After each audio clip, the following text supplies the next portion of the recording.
udem intraseluler. Udem ekstraseluler itu biasanya lebih nampak. Jadi misalnya di kaki orang kita lihat bengkak, ternyata setelah kita pegang itu adalah cairan kayak gitu. Jadi bukan gemuk tapi dia udem. Oke, next. Jadi ini penyebabnya bisa dibaca ya. Kemudian ini penyebabnya banyak sekali, bisa karena retensi garam ya, kalau peningkatan tekanan kapiler bisa tekanan venanya tinggi atau penurunan eh, resistensi dari alveola dan seterusnya ya. Jadi ini ada pengelompokan penyebab edema ekstraseluler. Next. Ya, next. Ya, lagi lanjut terakhir ya kalau tidak salah. Keseimbangan asam basa. Nah, keseimbangan asam basa. Jadi kalau kita lihat definisi asam basa ya. Definisi asam basa, ini pelajaran kimia UTSMA ya. Asam itu berarti molekul yang mengandung atom hidrogen yang bisa melepaskan ion hidrogen di dalam lautan, misalnya seperti HCl atau H2CO3. Kalau basa itu berarti adalah ion atau molekul yang bisa menerima H+. Ya, jadi kalau seandainya asam itu yang bisa melepaskan H+, kalau basa itu yang menerima. Oke, nah di sini kita lihat di gambar ini bisa dibandingkan mana kira-kira yang asam, mana kira-kira yang basa ya. Acid itu asam, base itu basa ya. Kalau di sini, ya kan? Nah, yang pH-nya semakin rendah itu berarti semakin asam ya. Kemudian kalau paling tinggi 14 itu berarti semakin basa. Oke. Yang paling asam itu adalah asam hidroklorik atau HCl, kemudian cairan gastrik ya. Kemudian ada lagi kalau perbandingannya dengan tomatoes, bananas, kemudian urin kayak gitu ya. Kalau darah, nah di sini kita perlu tahu darah normalnya pH itu adalah sini ya, di sini letaknya. pH-nya 7,35 sampai 7,45 di vena. Next. Next dulu.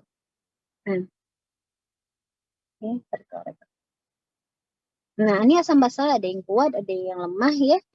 Nanti mohon dilihat ini karena juga terkait dengan ilmu biomedis, mana yang asam kuat, mana asam lemah, mana basa kuat, mana basa lemah, gitu ya. Di sini kita lihat ini pH ya, pH normal untuk vena itu 7,35 sampai 7,45. Tapi kalau arteri itu lebih tinggi lagi 7,40 sampai 7, sekian gitu, lebih tinggi ratanya. Gitu. Nah, yang dipertahankan biasanya adalah 7,35 sampai 7,45. Next. Nah, ini adalah regulasinya. Regulasi asam basa itu terutama yang akan diatur adalah regulasi dari ion H+ di darah. Nah, regulasi keseimbangan H+ di dalam tubuh bertujuan menjaga keseimbangan antara intake ataupun produksi dari ion H+ dan pembuangan ion H+ dari tubuh untuk mencapai homeostasis. Dan ini peran dari ginjal. Ya, ginjal. Dan mekanisme pengaturan asam basa itu dia merupakan pengaturan dari darah. Darah itu terutama eritrosit yang nanti di dalamnya ada hemoglobin, kemudian juga dari sel sendiri dan juga paru-paru ya. Paru-paru yang mempertahankan konsentrasi dari ion H+. Dan ini penting karena H+ itu dibutuhkan hampir oleh semua sel kita ketika berinteraksi dengan enzim. Ya. Ini akan mempengaruhi oleh ion H+. Next. Nah, keseimbangan asam basa ini perlu diperhatikan dengan baik karena terutama pada kondisi-kondisi gawat darurat, karena di sini ada batas maksimal yang bisa ditahan oleh tubuh kita. Jadi normalnya kalau kita lihat di gambar ini, normalnya kan rentangnya di sini ya, 7,35 sampai 7,45. Hanya saja kalau seandainya dia sampai batas di sini 6,8 ini ya, 6,8 ini kita sebut kondisinya asidosis. Kalau dia lebih dari 7,45 sampai ke 8 itu istilahnya alkalosis. Ya, jadi ini darah yang sangat basah, ini darah yang sangat asam. Nah, ini ada batasnya. Kalau seandainya nanti pH darah kita itu kurang dari 6,8, ini sudah bisa menyebabkan kematian. Lebih dari 8 juga bisa menyebabkan kematian. Dan perlu kita ingat bahwa pH itu merupakan log ya. Jadi pH itu log 1 per konsentrasi suatu ion. Jadi dia merupakan log. Log berubah sedikit saja itu berarti sudah sangat arti maknanya sudah sangat besar. Okay, next. Dan ini pengaturannya. Pengaturan asam basa itu dari 3 tempat. Yang pertama, sistem buffer kimia asam basa tubuh. Ini dia sifatnya segera ya, segera berikatan dengan asam atau basa untuk mencegah perubahan berlebihan pada konsentrasi ion hidrogen. Kalau sistem pernafasan itu dia nanti lebih lambat dari sistem yang segera, tapi dia masih hitungan detik per menit sampai menit. Merupakan lini kedua.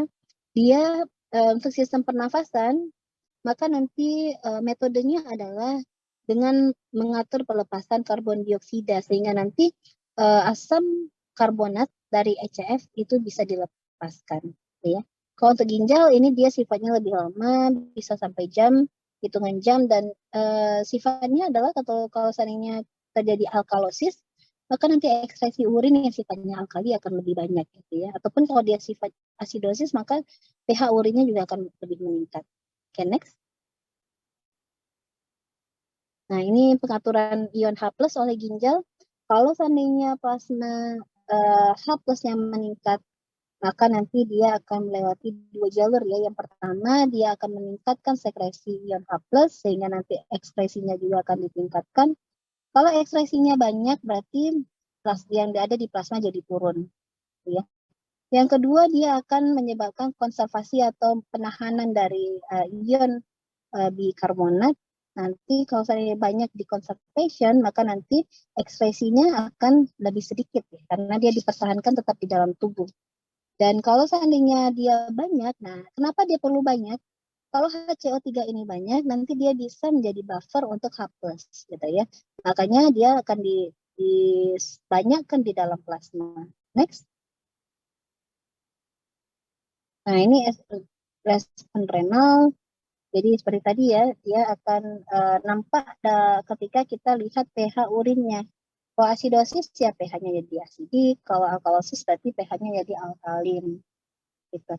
Dan kalau kompensatorinya, kalau dia asidosis ya akhirnya yang darah ini akan dialkalinisasi, tapi kalau dia alkalosis berarti akan diasidifikasi ya. Okay, next. Oke, masih ada?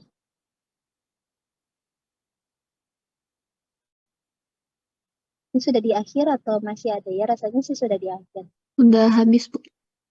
Oke, alhamdulillah, makasih banyak Umi, Hana. Alhamdulillah. Baik, dari sejauh ini ada yang ingin adik-adik tanyakan kira-kira yang ingin dikonfirmasi tentang materi kita?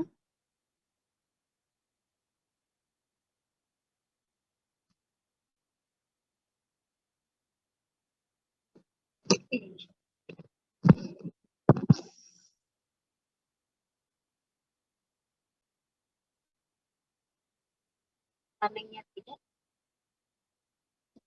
kalau seandainya tidak, kita review konsentrasi terkait maka kita berbagai kompetensi ya pengaturannya, jadi nanti mau dicek lagi. Kemudian juga pengaturan ion sampai sebenarnya tidak ada, berasa untuk pertemuan kali ini cukup karena ada beberapa lagi materi yang belum. Mudah-mudahan dalam pekan ini nanti Ibu hubungi ya. Mungkin yang ketinggalan itu kita jemput ke online ya supaya bisa bersama. Kita nanti katanya kuasnya tanggal 19 ya. Secara bulan ya. Gitu. Nah, berarti sebelum pekan itu mudah-mudahan sudah kita ikut materi yang kurang. Nanti tahu sih harus bisa ketemu, kalau bisa di antara itu bisa nanti kabar. Alhamdulillah nggak ada pertanyaan. Kalau tidak ada pertanyaan, Ibu harap mudah-mudahan memang bisa dipahami materi yang tadi. Dan tapi kalau seandainya masih ada yang kurang paham, nanti bisa ditanyakan di depan. Kalau seandainya memang tidak ada, insya Allah kita bisa tutup pertemuan kita. Ibu mohon maaf atas teman-teman nanti mohon direview kembali materi yang sudah ada setelah UTS. Kayak itu bisa ditanyakan menjelang UAS.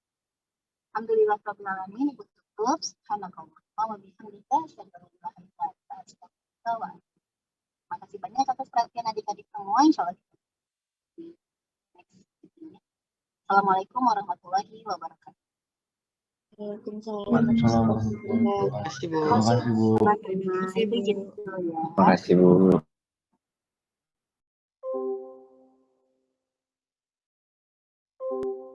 Assalamualaikum warahmatullahi wabarakatuh.